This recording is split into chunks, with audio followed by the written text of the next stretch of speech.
आपको ये बात जानकर हैरत होगी कि दुबई की किस्मत बदलने की शुरुआत सिर्फ 440 रुपए से हुई थी। 1937 में दुबई भी ब्रिटिश कंट्रोल में होता था और ब्रिटिश इंडिया की तरह यहाँ पर भी इंडियन रुपी करेंसी ही चलती थी। ब्रिटिशर्स को दुबई की स्ट्रेटेजिक लोकेशन ट्रेवल करने के लिहाज से बहुत आइडियल लग रही थी, क्योंकि ये यूरोप, अफ्रीका और एशिया के ठीक सेंटर में मौजूद है। ब्रिटिश इंपीरियल एयरवेज दुबई के समंदर में फ्लाइंग बोट्स की बेस बनाना चाहते थे और फिर उन्होंने दुबई के साथ एक एग्रीमेंट साइन कर लिया। Long range empire flying boats UK से दुबई के समंदर में लैंड करती थी और फिर रिफ्यूलिंग के बाद उनको ब्रिटिश इंडिया और एशिया के दूसरे हिस्सों में भेजा जाता था। इस बेस का मंथली रेंट सिर्फ 440 रुपए था, जिसमें वहां मौजूद गार्ड्स की सैलरी भी शामिल थी। कौन जानता था कि कुछ ही सालों के बाद ये दुनिया के सबसे बिजी एयरपोर्ट में कन्वर्ट हो जाएगा और यहाँ की अपनी एयरलाइन अच्छों को टक्कर दे पाएगी। एमिरेट्स एयरलाइन को किस मुश्किल घड़ी में बनाने का फैसला किया गया और आखिर एक छोटी सिटी से उभरने वाली ये एयरलाइन इतने कम वक्त में पूरी दुनिया की सबसे बड़ी एयरलाइन कैसे बन गई? नाज़रीन, 1950s में दुबई के रूलर शेख राशिद बिन सईद अल मखदूम को अच्छी तरह मालूम था कि उनके पास ऑयल के जितने रिजर्व्स हैं वो सिर्फ 30 से 40 साल ही चल सकते हैं। उनको जल्द से जल्द कोई अल्टरनेट इनकम सोर्स बनाना था। उन्होंने देखा कि ब्रिटिशर्स दुबई की लोकेशन को इस्तेमाल करके अपनी एयरलाइंस को एक स्टॉप ओवर फराहम कर रहे हैं और दुबई को सिर्फ मामूली सा रेंट ही मिलता है। यही देखते हुए दुबई के रूलर ने 1959 में दुबई एयरपोर्ट की कंस्ट्रक्शन का आगाज किया।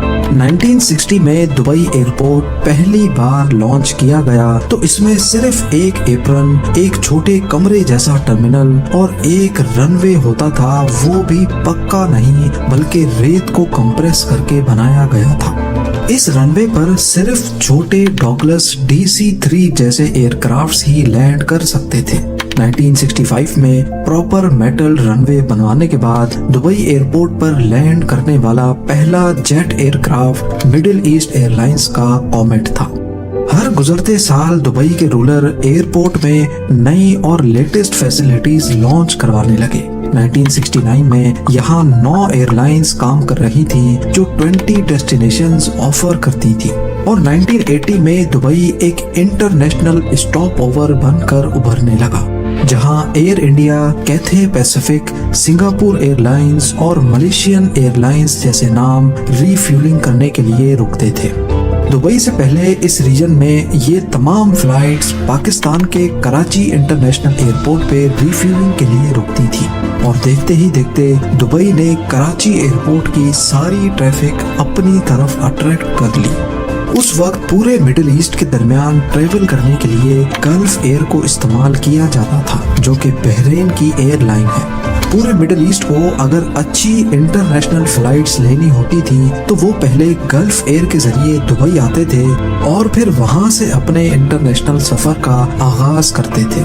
1980 में दुबई के शेख मोहम्मद बिन राशिद अल मखदूम, जो उस वक्त दुबई के डिफेंस मिनिस्टर थे, उनको गल्फ एयर ने ऑफर दी कि वो सिर्फ ये अनाउंस कर दें कि गल्फ एयर दुबई की ऑफिशियल एयरलाइन है।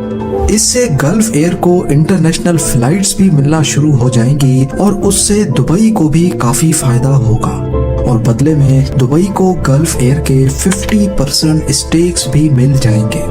पर शेख मोहम्मद ने इस डील से इनकार कर दिया। गल्फ एयर ने सोचा कि हम ख्वामख्वाह पूरे मिडिल ईस्ट से पैसेंजर्स लाकर दुबई को देते हैं और वो पैसेंजर्स किसी और इंटरनेशनल फ्लाइट में चले जाते हैं, जिसके बदले में हमें कुछ नहीं मिलता। लिहाजा गल्फ एयर ने शेख मोहम्मद के मना करने के बाद दुबई जाने वाली तमाम फ्लाइट्स को बंद कर दिया। गल्फ एयर का ये फैसला दुबई के इंटरनेशनल स्टॉप ओवर को खासा नुकसान पहुंचाने लगा। यही वो वक्त था जब शेख मोहम्मद बिन राशिद ने अपनी खुद की एयरलाइन एमिरेट्स लॉन्च करने का इरादा किया। इस इरादे को हकीकत में बदलने का मतलब था पहले से एस्टेब्लिश्ड एयरलाइंस से टक्कर लेना। जिसमें गल्फ एयर जो उनका पहला राइवल था, इसके अलावा British Airways, Singapore Airlines, Lufthansa, Air India और पैन एम एयरवेज वो बड़े बड़े नाम थे जिनके खिलाफ एमिरेट्स को ऑपरेट करना था। अब ये काम जितना सुनने में मुश्किल लग रहा है, ये हकीकत में इससे भी कहीं ज्यादा मुश्किल था। उस वक्त एक बोइंग 737 की प्राइस $25 मिलियन थी। इसके अलावा पायलट्स, क्रू और इंजीनियर्स भी ट्रेन करने थे, इसमें अलग से खर्चा लग रहा था। यानी कुल मिलाकर दुबई को एक नई एयरलाइन पर कम से कम 6 से 7 करोड़ डॉलर्स खर्च करना पड़ रहे थे, और उसके बाद भी क्या पता एयरलाइन चले या नहीं। यहाँ पर दुबई के शेख ने स्मार्टली खेला और पाकिस्तान से मदद मांगी। पाकिस्तान इंटरनेशनल एयरलाइन PIA ने दुबई को 2 बोइंग 737-300 लीज पे दिए। इन जहाजों पर एमिरेट्स की ब्रांडिंग की गई, जबकि पायलट्स, क्रू और इंजीनियर्स सब कुछ PIA का था। इन प्लेन्स को चलाया तो एमिरेट्स के नाम पे जाता था, लेकिन मैनेजमेंट सारी PIA की थी, और इस काम के बदले में दुबई के शेख ने PIA को $1 करोड़ अदा किए। यानी जो काम $7 करोड़ में होना था, वही अब 1 में हो गया। एमिरेट्स की पहली फ्लाइट 25 अक्टूबर 1985 को दुबई से कराची तक गई। इसके बाद मुंबई, दिल्ली, कोलंबो, ओमान और कायरो जैसी डेस्टिनेशंस को भी शामिल किया गया। एमिरेट्स के पहले ही साल में 2,60,000 पैसेंजर्स ने सफर किया, और इसी एक साल के दौरान शुरुआती $1 करोड़ की इन्वेस्टमेंट बाहर निकल आई। 1987 में जब एमिरेट्स ने खुद के एयरप्लेन्स खरीद लिए तो PIA को उनके प्लेन्स वापस कर दिए गए। 1990s की शुरुआत में गल्फ वॉर के दौरान जहां बाकी तमाम एयरलाइंस ने मिडिल ईस्ट के ऑपरेशंस बंद कर दिए थे, वहीं एमिरेट्स ये मौका अपने हाथ से नहीं गंवाना चाहती थी। गल्फ वॉर के आखिरी 10 दिनों में मिडिल ईस्ट या अरब कंट्रीज के दरमियान अगर कोई एयरलाइन ऑपरेट कर रही थी तो वो कोई और नहीं बल्कि एमिरेट्स ही थी।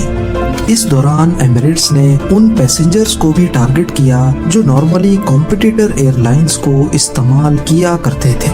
नए पैसेंजर्स ने एमिरेट्स में वो फैसिलिटीज भी पाई जिसके लिए दूसरी एयरलाइंस एक्स्ट्रा चार्ज करती थी, जैसा कि personal entertainment system, luxury cabins और बेहतरीन डाइनिंग। ये चांस एमिरेट्स को तरक्की की नई ऊंचाइयों तक ले गया, और बाद में लॉयल पैसेंजर्स के लिए एमिरेट्स ने स्काई अवार्ड्स प्रोग्राम भी लॉन्च किया। अब इंटरनेशनल पैसेंजर्स के साथ साथ दुबई की बढ़ती हुई पॉपुलैरिटी ने भी एमिरेट्स एयरलाइन की सक्सेस को नेक्स्ट लेवल तक पहुंचा दिया। बल्कि ये भी कह सकते हैं कि दुबई की पॉपुलैरिटी के पीछे भी काफी हद तक एमिरेट्स का ही हाथ रहा है। वो ऐसे है कि दुनिया में सबसे ज्यादा इस्तेमाल होने वाला flight route Europe to South East Asia और ऑस्ट्रेलिया है। अगर यूरोप टू ऑस्ट्रेलिया की एग्जांपल ली जाए तो ये एक दूसरे से 14,800 किलोमीटर दूर है। ये इतना बड़ा डिस्टेंस कोई भी डायरेक्ट फ्लाइट कवर नहीं कर सकती। इसमें ज्यादातर फ्लाइट्स को कहीं ना कहीं रिफ्यूलिंग के लिए स्टॉप लेना पड़ता है। इस रूट पर सबसे ज्यादा फायदा एमिरेट्स एयरलाइंस को होता है, क्योंकि एमिरेट्स ने अपना हब दुबई इंटरनेशनल एयरपोर्ट को बनाया हुआ है। दूसरी फ्लाइट्स को जहां स्टॉप ओवर करने के लिए एयरपोर्ट्स को एक्स्ट्रा फी पे करनी पड़ती है, वहीं एमिरेट्स पैसेंजर्स को दुबई में स्टॉप ओवर देकर न सिर्फ अपनी कॉस्ट भी बचाती है बल्कि पैसेंजर्स को भी कॉम्पिटिटिव रेट्स पे टिकट सेल कर सकती है। और इससे दुबई में भी विजिटर्स का ट्रैफिक बढ़ता है, क्योंकि आफ्टर ऑल कई लोग आगे जाने से पहले 1-2 दिन दुबई में भी रहना पसंद करते हैं। इसके अलावा प्लेन का फ्यूल टैंक अगर फुल होता है तो प्लेन की फ्यूल एफिशिएंसी कम हो जाती है, क्योंकि एक्स्ट्रा फ्यूल का मतलब है एक्स्ट्रा वेट, और एक्स्ट्रा वेट की वजह से प्लेन के इंजन्स को ज्यादा थ्रस्ट प्रोड्यूस करना पड़ता है, जिसके नतीजे में ज्यादा फ्यूल कंज्यूम होता है। एमिरेट्स एयरलाइन का हब क्योंकि यूरोप, एशिया और अफ्रीका के सेंटर में है, इसी वजह से वो अपने प्लेन के टैंक्स फुल नहीं करते ताकि ज्यादा अच्छी फ्यूल एवरेज मिल पाए। इस तरह वो पैसेंजर्स को दुबई में एक्स्ट्रा 1 घंटे का स्टॉप देकर फ्यूल की मद में काफी पैसे भी बचा लेते हैं। इसके बरक्स दूसरी एयरलाइंस अगर दुबई में स्टॉप ओवर कॉस्ट बचाने की कोशिश करती हैं तो उनको प्लेन में एक्स्ट्रा फ्यूल डालना पड़ता है, जिससे उनकी इकोनॉमिक्स बिगड़ जाती है। एमिरेट्स की सक्सेस के पीछे सिर्फ उनकी मार्केटिंग और लाजवाब सर्विस ही नहीं बल्कि एक ऐसी स्ट्रेटजी भी है जिसको उन्होंने कई सालों तक दुनिया से छुपाए रखा। एयरबस A380 आज दुनिया का सबसे बड़ा कमर्शियल जेट है। एक वक्त में ये 850 पैसेंजर्स आसानी से बोर्ड कर लेता है। पर हैरत की बात यह है कि ज्यादातर एयरलाइंस जो एयरबस A380 इस्तेमाल कर रही हैं, वो इस जायंट से प्रॉफिट नहीं कमा रही। सिर्फ एक ही एयरलाइन है जो एयरबस A380 से प्रॉफिट कमा रही है और वो है एमिरेट्स एयरलाइन। यहाँ तक कि ऐसा माना जाता है कि सिर्फ एमिरेट्स ही इस जेट को प्रॉफिटेबल बना रही है। तो आखिर एमिरेट्स ऐसा क्या करती है जो दूसरी एयरलाइंस नहीं कर पाती?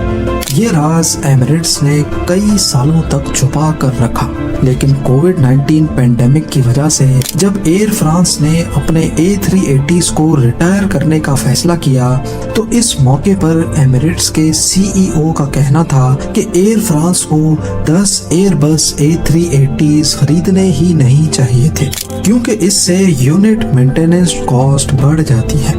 एयरबस A380 एक बहुत ही जायंट एयरक्राफ्ट है, जहां वो एक वक्त में इतने ज्यादा पैसेंजर सपोर्ट कर सकता है। वहीं इसका सबसे बड़ा मसला इसकी मेंटेनेंस कॉस्ट है। एमिरेट्स के पास 119 A380s हैं और वो भी सेम मॉडल के। 1995 में एमिरेट्स ने फैसला किया था कि वो एक ही मॉडल के ज्यादा जहाज खरीदेंगे। आज एयरबस A380 की कीमत $450 मिलियन है, जो कि दुनिया का सबसे महंगा कमर्शियल जेट है। लेकिन एक साथ ज्यादा जहाज खरीदने से डिस्काउंट भी ज्यादा मिलता है। एमिरेट्स एयरलाइन ने एयरबस के साथ बल्क डील क्रैक की और इस तरह उनको यूनिट प्राइस में काफी डिस्काउंट मिला। और तो और उन सब की मेंटेनेंस के लिए भी एमिरेट्स ने अपना इन हाउस यूनिट बना रखा है। इनके स्पेयर पार्ट्स भी सारे एक जैसे और एक साथ ऑर्डर किए जाते हैं और यहाँ पर भी एमिरेट्स अच्छी खासी सेविंग कर लेता है। इसके बरक्स अगर दूसरी एयरलाइंस को देखा जाए तो ज्यादातर के पास अलग अलग जेट मॉडल्स हैं और इसी डिफरेंस की वजह से वो मेंटेनेंस थर्ड पार्टी ऑपरेटर से करवाते हैं, जिसका मतलब है कि वो एक्स्ट्रा खर्च करते हैं। आज एमिरेट्स दुनिया का सबसे बड़ा न सिर्फ एयरबस A380 का ऑपरेटर है बल्कि बोइंग 777 की कलेक्शन में भी पहले नंबर पे आता है। एमिरेट्स के पास 119 A380s और 148 बोइंग 777 है।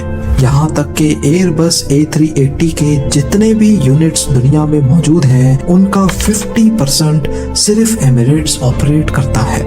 ये मिडिल ईस्ट की सबसे बड़ी पैसेंजर पर किलोमीटर के हिसाब से दुनिया की चौथी और टन किलोमीटर के हिसाब से दुनिया की दूसरी बड़ी एयरलाइन कहलाई जाती है। 1998 से लेकर आज तक 4000 अरब पैसेंजर्स एमिरेट्स को इस्तेमाल कर चुके हैं और इसी पीरियड के दौरान एमिरेट्स 3.5 करोड़ टन का कार्गो डिलीवर कर चुका है।